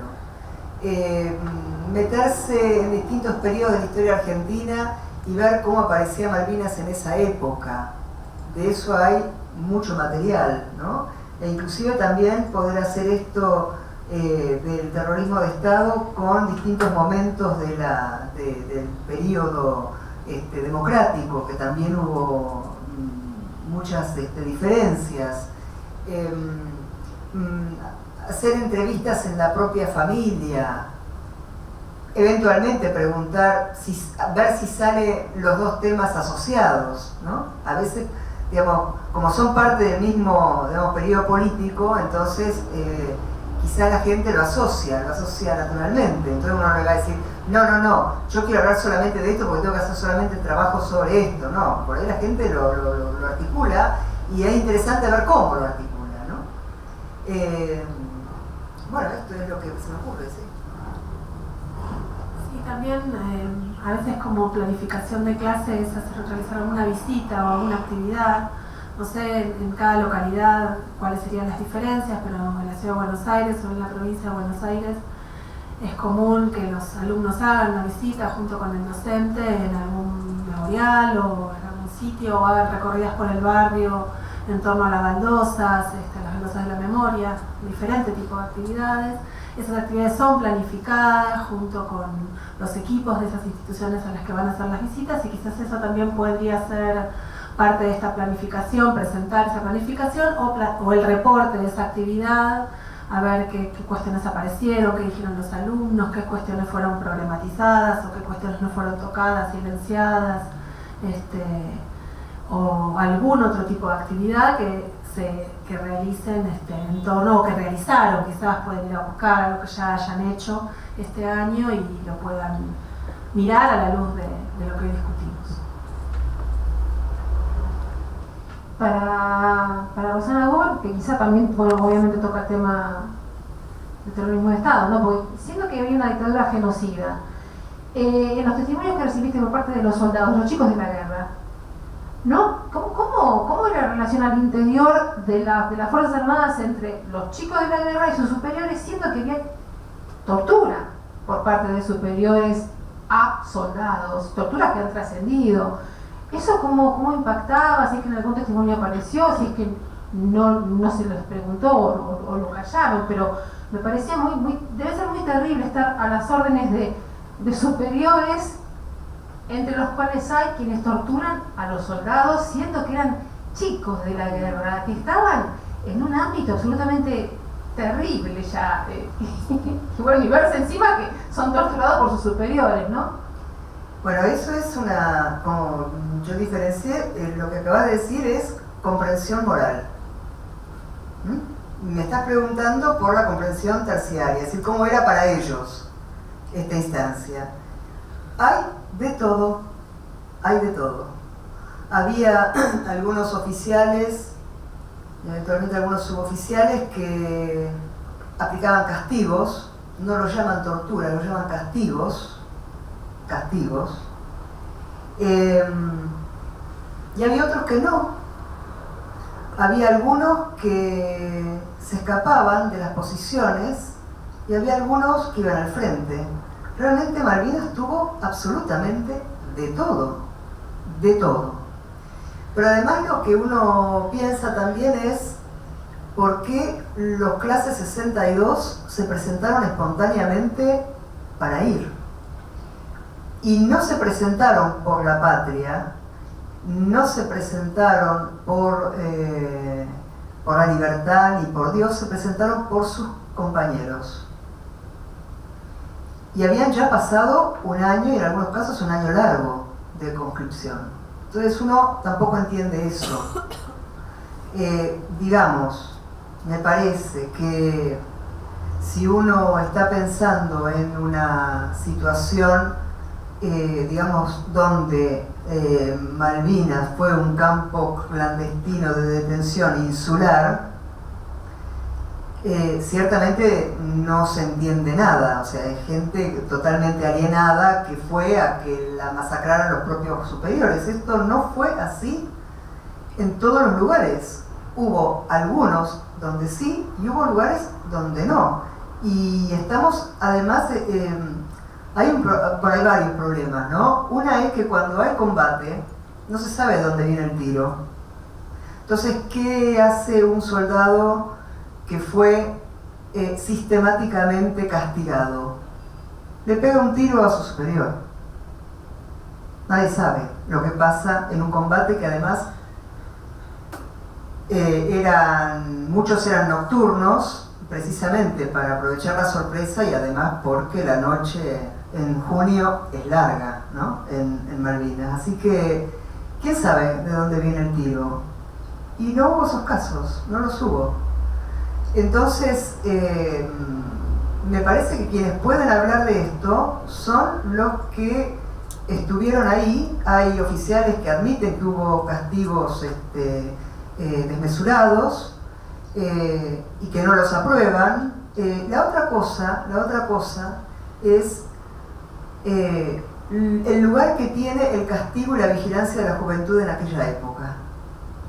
Y no es algo solamente de la dictadura, eso viene de hacía tiempo, ¿no?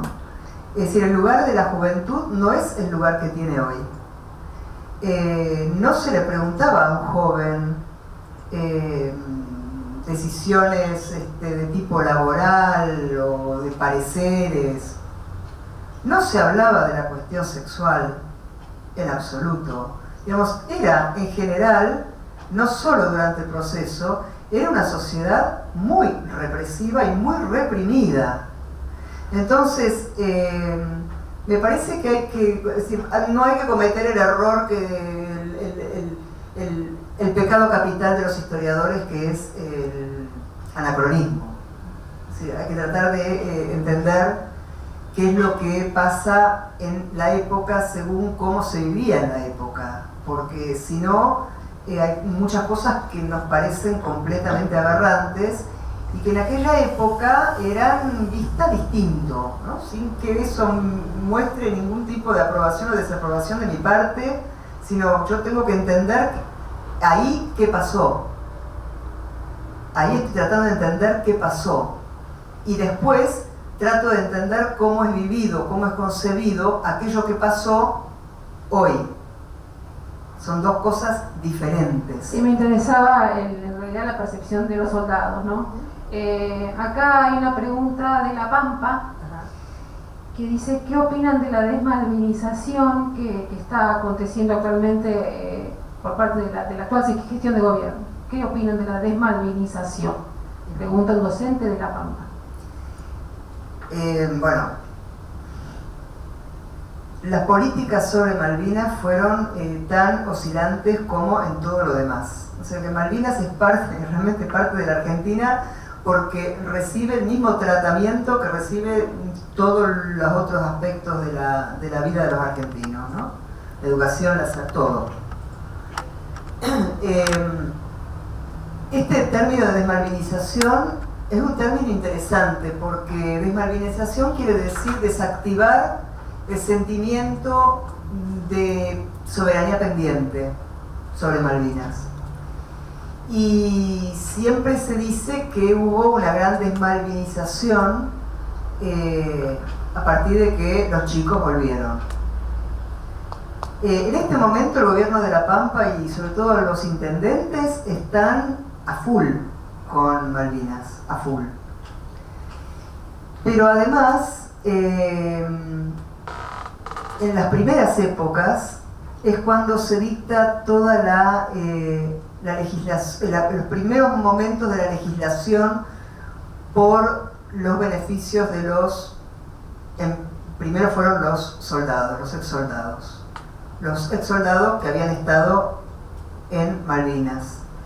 Perdón, sí. El docente de La Pampa es de La Pampa, sí. Pero no se refiere a la gestión de gobierno de La Pampa, se refiere al gobierno de Macri. Ajá, sí. A la política del gobierno nacional, Sí, no a su gobierno local, digamos. Dije que era de La Pampa para el anclaje. No, bueno, pero lo que pasa es que en algunos, por ejemplo, el cartelito de las Malvinas son argentinas, fue retirado durante este gobierno, que realmente no quiere rispideces con Gran Bretaña, y esta es la razón por la cual se trata de calmar un poco el sentimiento malvinero. Pero lo que, bueno, y yo no opino si está bien o está mal, en realidad yo puedo opinar como ciudadana, no opino como antropóloga, pero me parece que hay otra cosa, que es que se dice que durante todo el periodo de Alfonsín hubo desmalvinización. Sin embargo, hay dos datos totalmente contrastantes. Primero, que durante el mismo régimen militar de Viñone se incorporó como trabajadores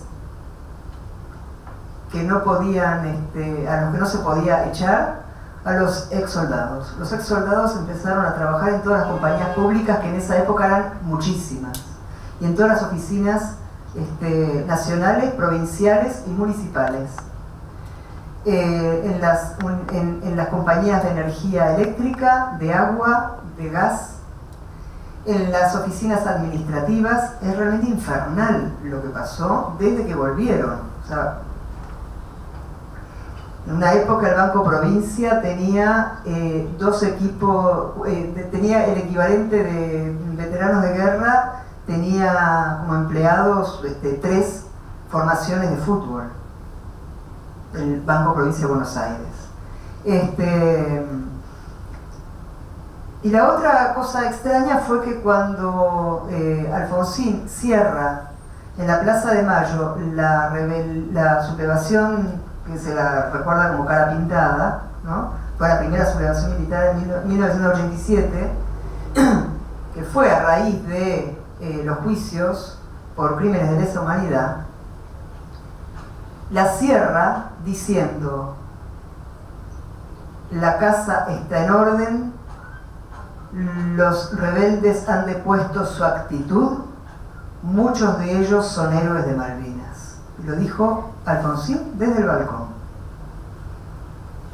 De manera que esto de la desmalvinización es y no es, porque mientras tanto se sigue hablando de Malvinas, y mientras tanto hay lugares donde uno encuentra discusión, donde están los soldados. O sea, realmente el gobierno no puede hacer todo, no puede borrar la cuestión Malvinas del mapa, así que... Tengo 2 preguntas más que les hago las 2 preguntas juntas porque así vamos cerrando. Una viene de Córdoba. ¿Qué era el nacionalismo para excombatientes y militantes de la generación del 70? Pregunta en pasado qué era el nacionalismo, ¿no? Pero después habla de excombatientes. Y la otra, que no sé de dónde me llega porque me llega por mail, ¿el ejército como institución merece algún tipo de reconocimiento por la guerra de Malvinas? Teniendo en cuenta que es la misma institución que torturó y asesinó a toda una generación. No sé, esta me la hace Miguel Tejada, pero no sé de dónde llega. Son las 2 que tengo acá.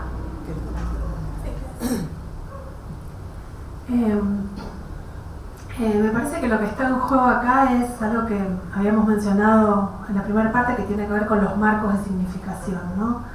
Esto que aparece como algo muy significativo, al menos en la pregunta que hacía Mónica y en la primera pregunta también que aparece ahora, es en qué momento y para quiénes las denuncias de torturas en el contexto de Malvinas se vuelve significativo y se vuelve algo incluso que es parte de la identidad de algunas agrupaciones de excombatientes, ¿no? Y sin duda ahí algo que para otras agrupaciones no aparece tematizado, nombrado de ese modo, para las agrupaciones, sobre todo de excombatientes de la Ciudad de La Plata, que llevan adelante la reivindicación, incluso han promovido reparación a través de la justicia por las situaciones de tortura, es el marco de interpretación y el marco el marco selectivo que permite que algo que para otras agrupaciones o para otros grupos de excombatientes no sea asumido de esta manera, para algunas agrupaciones sí, tornando posible justamente que es esta vinculación, ¿no? Esto como una primera cuestión. La primera pregunta que dijiste ¿qué significaba el nacionalismo para excombatientes y militantes de los 70? Pero para excombatientes y militantes de la generación de 70. Sí, igual ahí hay una dificultad. Respecto de la generación de militancia, hay que distinguir el tipo y la agrupación de militancia, donde los discursos más nacionalistas o los discursos más internacionalistas tienen algún peso significativo.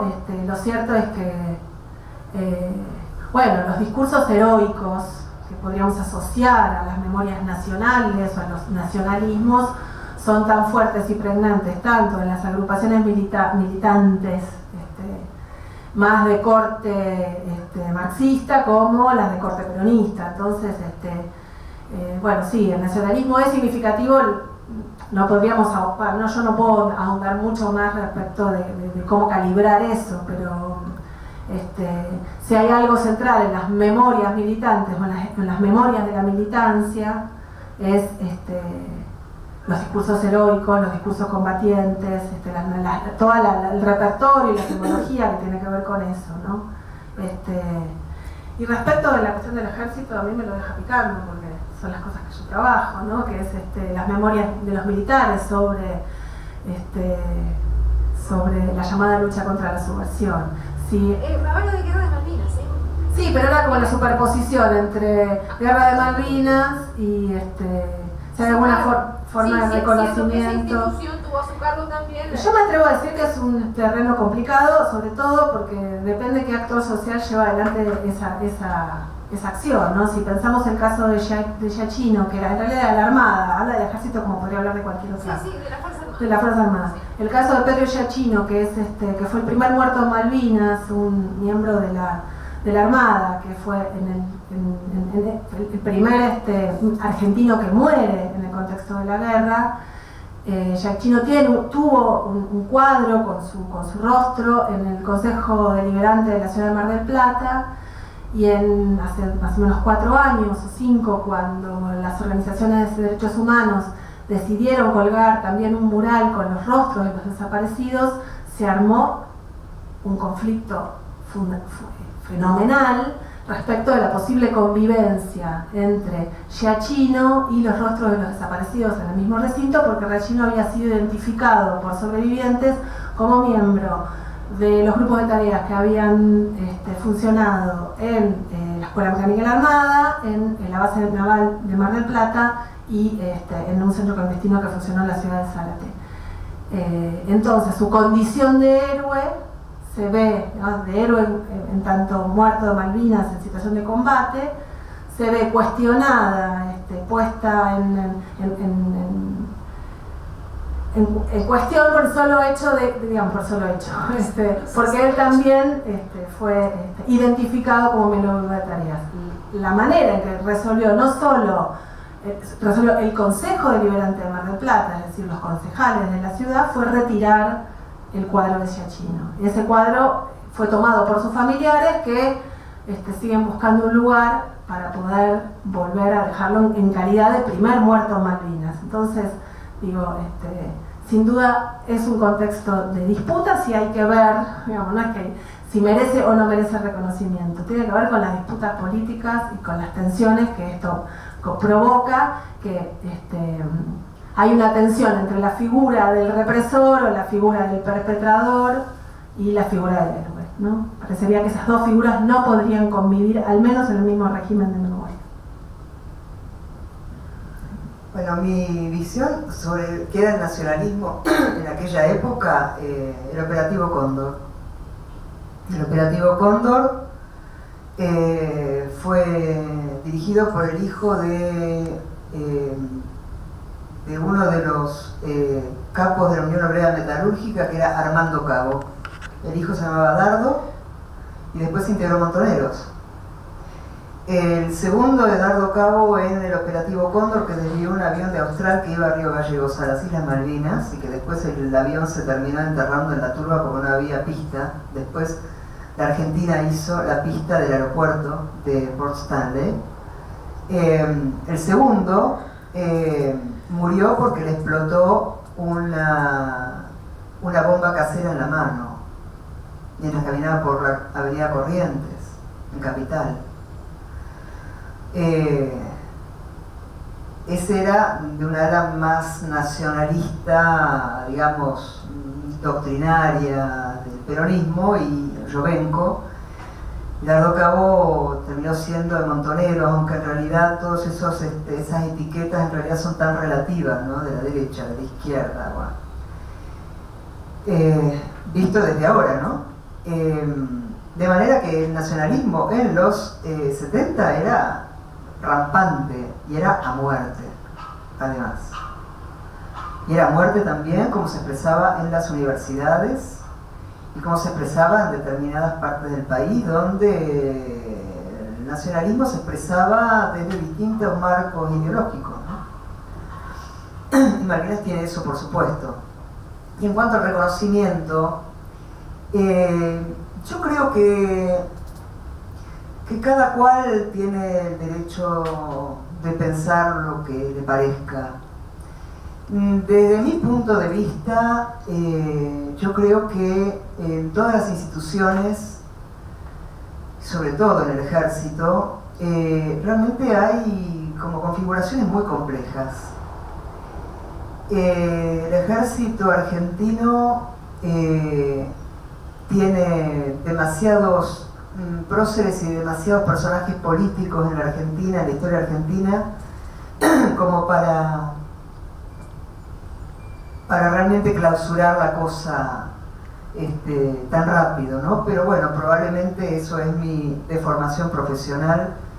Yo creo que lo que, más allá de los reconocimientos, yo creo que lo que hay que hacer es conocer.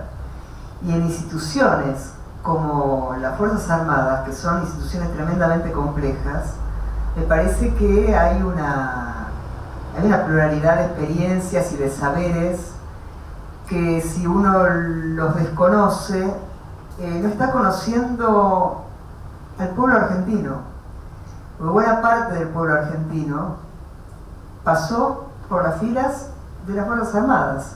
Y muchos eligieron ser militares. Es decir, los militares y las Fuerzas Armadas no son extraterrestres, son parte de la Argentina.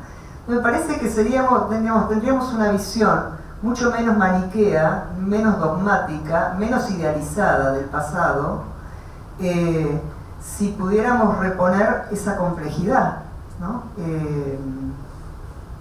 Esto es lo que pienso. Bueno, hasta acá llegamos. Muchísimas gracias por estar conectados. Como bien les dijeron las investigadoras, les voy a mandar por mail la consigna, los PPTs, y también vamos a subir a YouTube la grabación para que los que no pudieron conectarse, tuvieran problemas, puedan recuperarla y puedan hacer el trabajo final. Y obviamente las indicaciones se atienden a lo que dijeron las profesoras. Elijan, digamos, más allá de que mi gusto hubiese sido que trabajaran sobre las dos temáticas, ustedes hagan como ellas les pautaron, elijan una de las dos. Y por favor acuérdense, en la hoja, en el cuerpo del trabajo, no en el mail, en el cuerpo del trabajo, pongan nombre, DNI y correo electrónico. Nos vemos la próxima. Muchas gracias.